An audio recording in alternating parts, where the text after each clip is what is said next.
Que la campagne de vaccination a un impact qui va au-delà de ce qu'on aurait osé espérer. On voit que le nombre de gens au-delà de l'âge de 75 ans a chuté dans nos hôpitaux. C'est une bonne nouvelle et on voit que le même effet est en train de se reproduire chez les gens au-delà de l'âge de 65 ans. Et grâce à ces bonnes nouvelles et grâce au fait que la campagne de vaccination continue comme on l'avait planifié, on peut maintenir le calendrier que le comité de concertation avait mis en avant. On sait tous que la réouverture de notre économie, la réouverture de notre vie sociale suivra la tendance de vaccination. Ça veut dire que pendant le mois de mai et le mois de juin, on doit garder une certaine prudence naturellement, mais ça nous autorise au comité de concertation de continuer à viser la date du 8 mai pour le plan extérieur. Qu'est-ce que ça veut dire? Ça veut dire que si les choses continuent à évoluer comme elles évoluent maintenant et comme on a toute confidence à croire qu'ils vont continuer dans les jours qui viennent de la même manière, qu'à la date du 8 mai, pour le plan d'ouverture et par exemple l'ouverture des terrasses, pourra être maintenue. Importante sur le plan pratique, ça se limitera donc à des tables de maximum 4 personnes.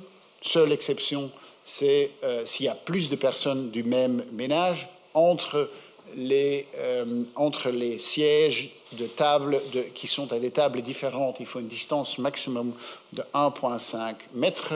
Le personnel des services devra toujours porter un masque et le service se fera aux tables. Donc c'est clair que les terrasses, c'est des terrasses assises et l'heure de fermeture est fixée à 22 heures.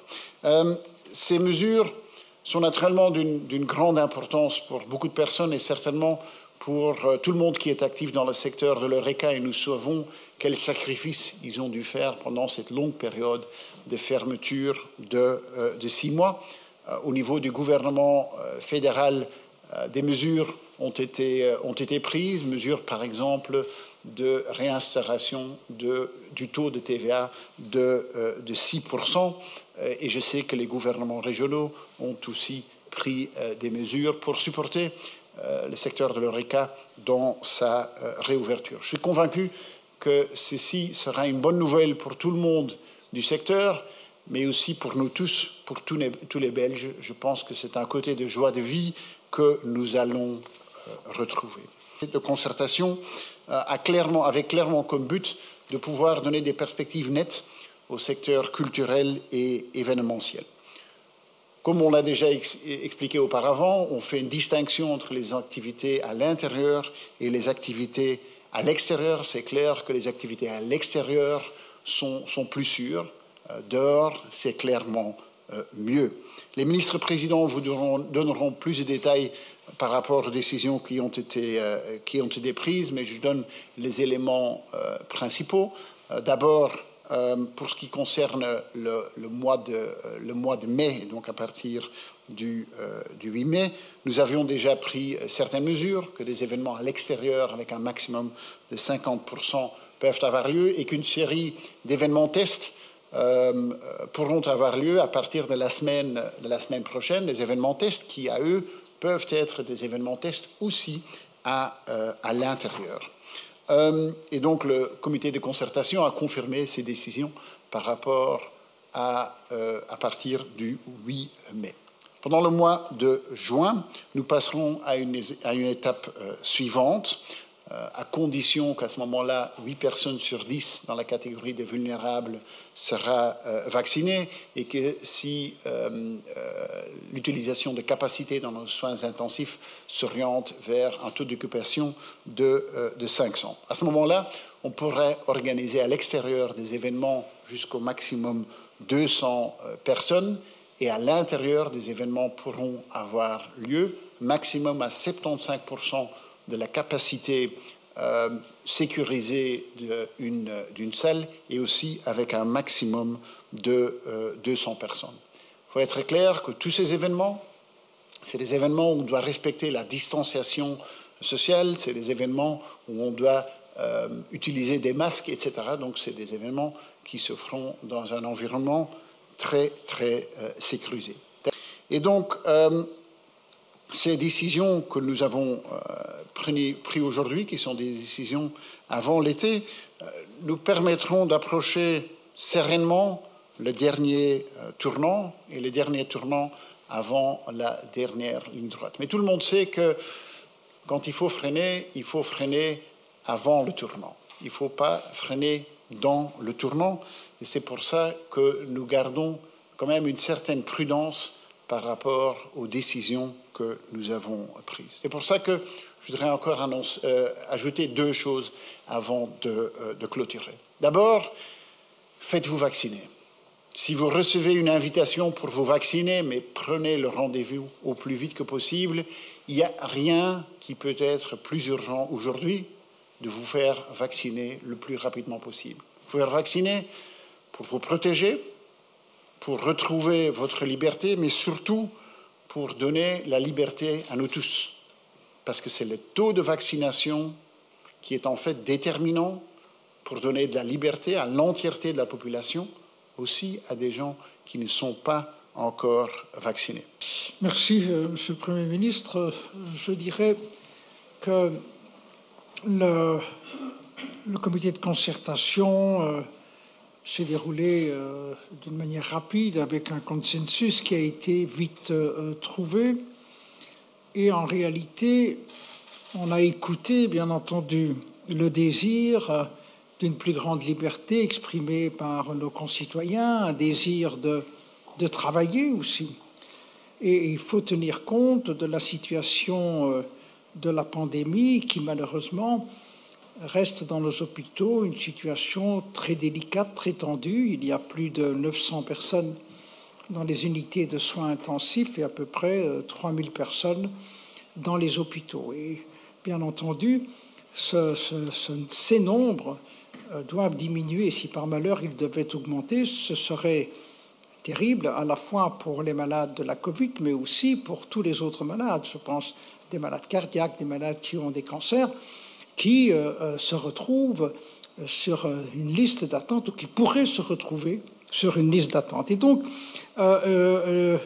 nous avons travaillé pour la jeunesse, pour la culture. Mon collègue ministre de la Fédération Wallonie-Bruxelles l'expliquera. Et pour l'ORECA, en perspective du 8 mai, on a pris une série de mesures concrètes pour permettre l'ouverture des terrasses avec, comme on l'a expliqué, comme le Premier ministre l'a expliqué, notamment une vingtaine de tables de 4 personnes, avec cette volonté de permettre d'avancer. Et ce sont des contraintes qui sont moins fortes dans l'état actuel des choses que, par exemple, les contraintes aux Pays-Bas ou au Grand-Duché de Luxembourg. Et nous verrons quelles seront les contraintes en France et en Allemagne. Alors tout cela, c'est un encouragement. Ça devrait nous permettre de retrouver un premier degré de liberté. Et puis, en mai, comme l'a dit le Premier ministre, eh bien, nous travaillerons, nous examinerons les chiffres et on espère vraiment qu'ils vont baisser. Et je crois que c'est à ça qu'on doit travailler. Chacun de nous, on doit faire un effort pour freiner la pandémie du mieux qu'on peut en prenant nos responsabilités et, comme l'a dit Alexander De Croo, le Premier ministre, en se faisant vacciner. Voilà quelques mots dans le cadre de ce comité de concertation. Merci, M. Vervoort. Merci, Monsieur le Premier ministre. Rappelez effectivement qu'au niveau de la région bruxelloise, je réunirai la semaine prochaine, mercredi prochain, pour être précis, l'ensemble des acteurs, zones de police et bourgmestres, afin de déterminer s'il convient ou non que nous prenions des mesures complémentaires à celles qui ont été décidées par le comité de concertation de ce jour, notamment sur le port généralisé du masque, mais d'autres mesures qui existent. Donc, nous nous réunirons la semaine prochaine. Moi, je voudrais aussi évoquer la question du vaccin. Nous avons eu l'occasion, Monsieur le Premier ministre, de visiter le centre de vaccination du ESL à Bruxelles durant les vacances de printemps. Et moi, je retiens vraiment d'abord la joie parce que finalement, moi, c'est une ambiance particulière. C'est pas une ambiance grave, c'est une ambiance de soulagement. C'est une ambiance où à la fois les bénévoles sont heureux d'être utiles, d'être solidaires avec leurs concitoyens. C'est un élément très très important, cette solidarité, parce que c'est tous ensemble que nous serons en mesure, je dirais, de déconfiner, de prendre des mesures complémentaires de liberté. Si nous n'atteignions pas ces chiffres-là, c'est collectivement que nous serions tous pénalisés. Je crois que ce message-là, il faut le faire passer. C'est le message le plus important aujourd'hui, c'est faites-vous vacciner. Et franchement, autour de vous, à Bruxelles, certainement, vous commencez à connaître sans doute des personnes qui sont vaccinées. Parlez-leur, dites quels sont leurs ressentis. Et je pense que vous vous laisserez convaincre de la nécessité d'être vacciné. Je crois que c'est vraiment la clé. Alors, c'est jamais parfait à 100%, on le sait. Mais en tout cas, si on veut avoir des perspectives autres pour les semaines et les mois qui viennent, le vaccin, ce n'est pas le seul, mais c'est vraiment la clé principale de cette sortie. Et donc, pour toutes les personnes que nous avons rencontrées, pour toutes les personnes qui se sont fait vacciner, pour toutes ces personnes qui travaillent, je dirais, de manière bénévole, eh bien, notre responsabilité à tous, c'est de nous faire vacciner lorsque nous sommes invités à l'être. Voilà moi ce que je voulais dire. Je pense que c'est vraiment un élément de solidarité. Merci. Monsieur Giolet. Merci, Monsieur le Premier ministre.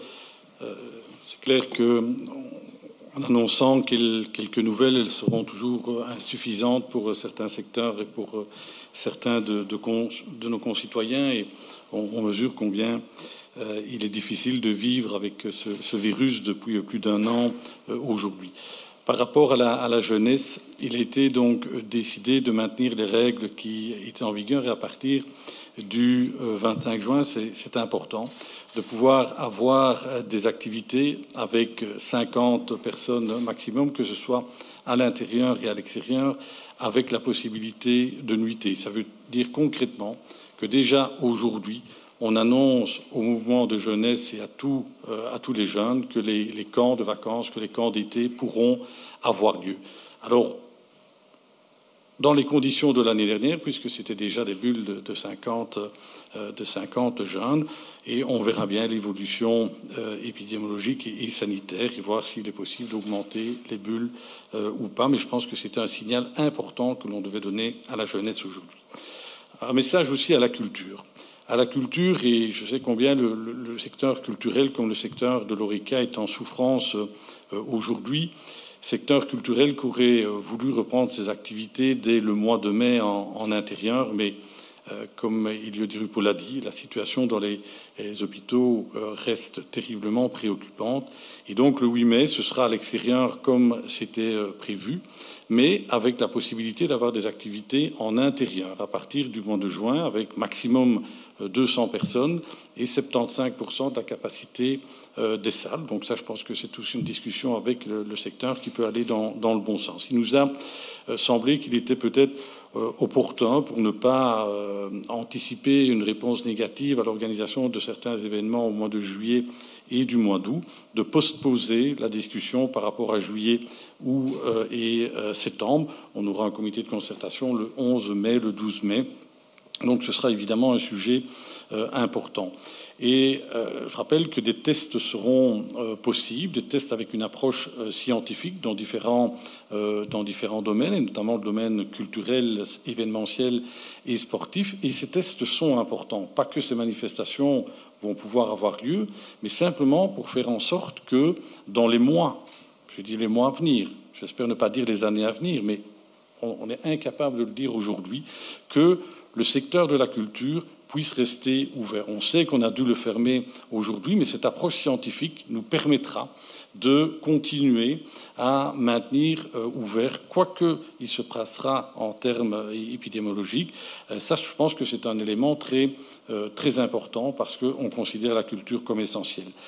Comme Yann l'a dit, je pense que les compétitions par rapport au sport non amateur seront vraiment au rendez-vous du 11 mai. C'est un élément aussi qui est important. Et je rappelle qu'on aura aussi une évaluation par rapport aux écoles, par rapport à un retour plus en présentiel qu'il ne l'est aujourd'hui. L'évaluation aura lieu rapidement et je terminerai enfin par ce qu'ont dit aussi mes collègues, l'importance du vaccin.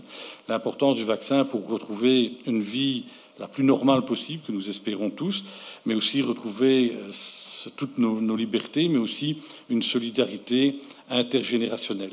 Que les jeunes se vaccinent et permettent des activités de personnes plus âgées, mais aussi que des personnes plus âgées permettent aux jeunes de retrouver une activité la plus dense et la plus riche possible. On a beaucoup parlé ces derniers temps de santé psychologique, de santé mentale. On en est là aussi aujourd'hui. Donc on a besoin de retrouver notre liberté.